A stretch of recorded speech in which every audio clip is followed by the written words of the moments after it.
Hello, and welcome to the Pastor's Corner. I'm Larry Brister, and I currently serve in beautiful downtown Fort Lauderdale, Florida, at Emmanuel Baptist Church as the pastor. Today's message is all about being prepared. Being prepared. You know, very few of us get to stay in one spot, one location, for a long time.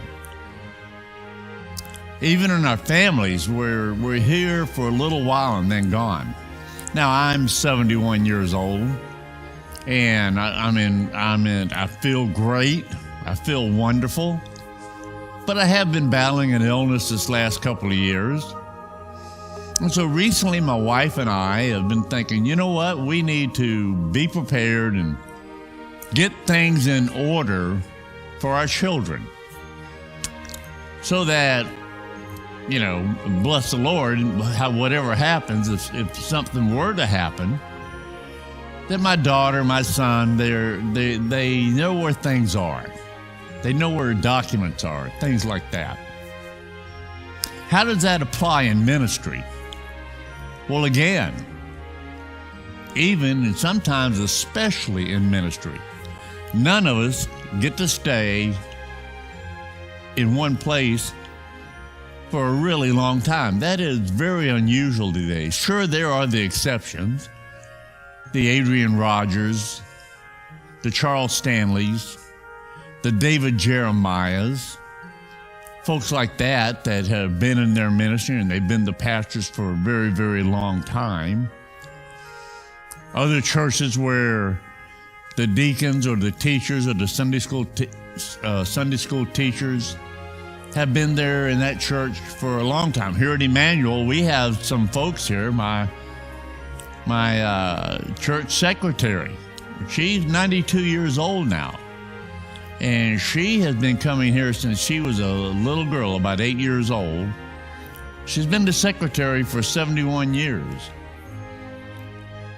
But those things are very rare. And so what about if you've been in ministry in your church for a while or even not a long time? Let me ask you this.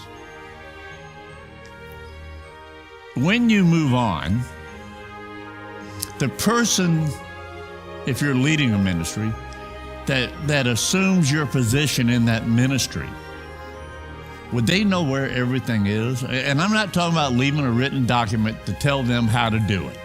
God has gifted them in how to do ministry. I'm talking about, hey, where are the keys at? Where is this document? Where is that document? Who do I go to? Who do I talk to in the event of this? What does the church constitution say about my position?